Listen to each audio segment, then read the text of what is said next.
my channel. I'm Tiffany, a retired librarian turned homeschool mom. And in this video, we're going to be looking at some more fashion. This time we're going to be looking at a video. I'm going to be reviewing a video by a YouTube creator by the name of Nicole Rudolph. So she is a friend of Abby Cox, who I reviewed with various other clothing. They both worked at Colonial Williamsburg.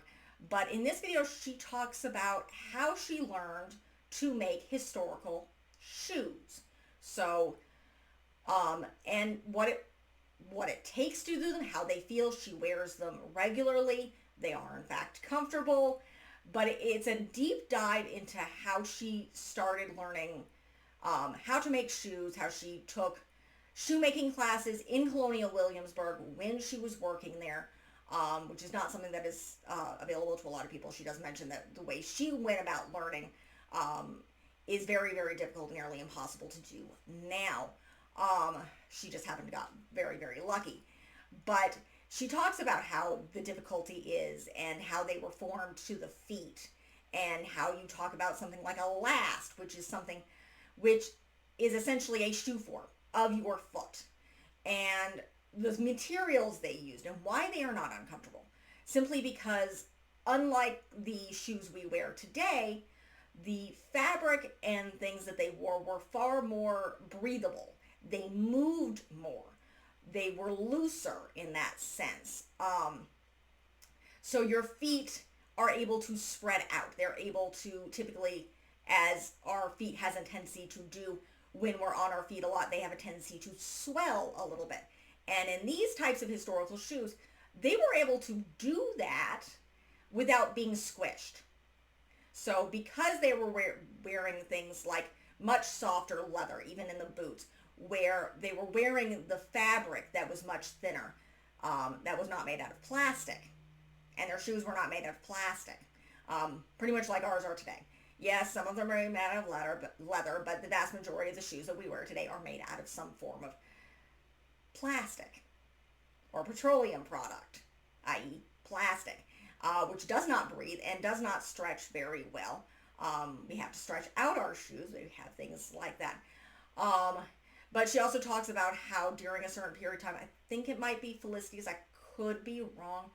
At one point in time, shoes did not have a left or right in different time periods.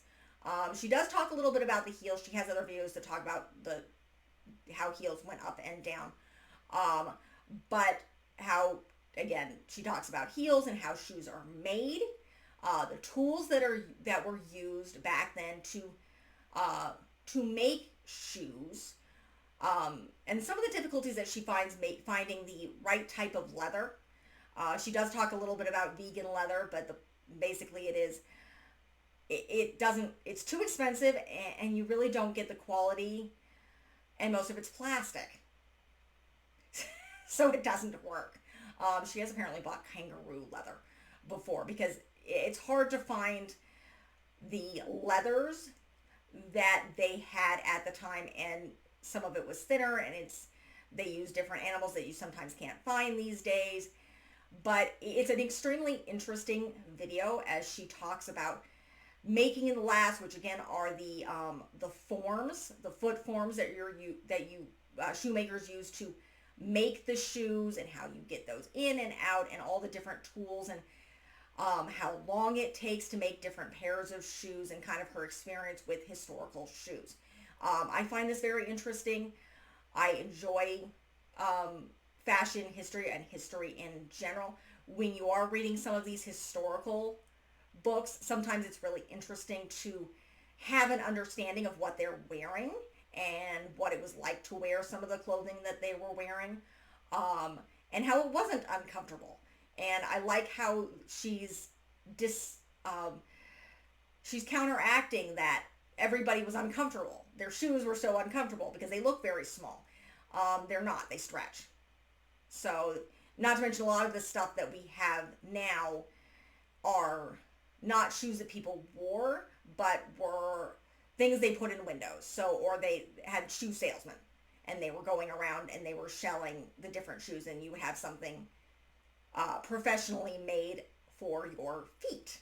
Because similar to clothing, back then, everything was made for the individual. So it wasn't, yes, they had fast fashion. That's a different story. Um, and we're not going to go, I may go into that in some of Samantha's stories because that's a little bit more fitting then. Um, but a lot of the clothing and the shoes were made to fit the individual.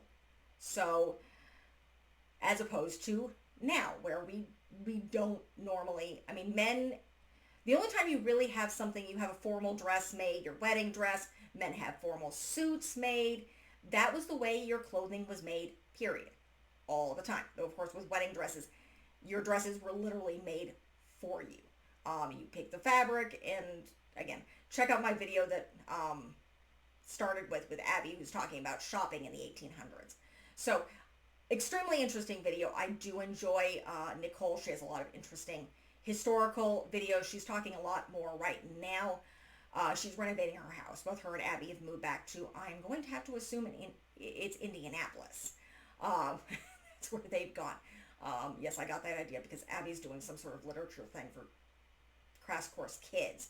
But that's what I get for having a kid. I find these things out.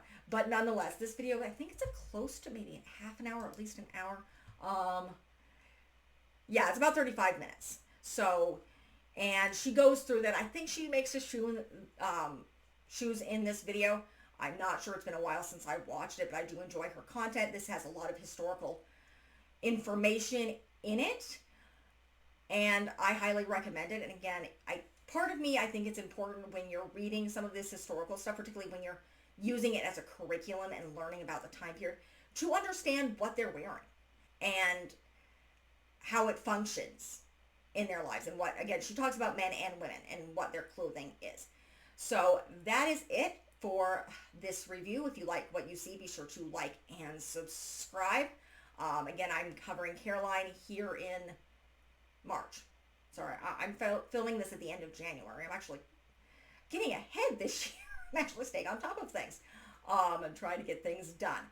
So I will be going into Josefina, and I'm going to try to pronounce her name correctly, which is our Mexican girl in New Mexico in the 1820s. Then we'll be going to our first two African-American dolls, which are Cecile and Marie Grace, who were in New Orleans in the 1850s, jumping north to Kirsten Larson, who was my original doll, which is the pioneer in Minnesota, again, still in the 1850s. And then we'll jump to our Addie, who represents the American Civil War and slavery in the 1860s. And then we'll jump all the way to Samantha, who is the uber wealthy in the early 1900s. So, and then we'll move on from history from there. So if you like what you see, be sure to like and subscribe and check out the rest of the channel. Thank you.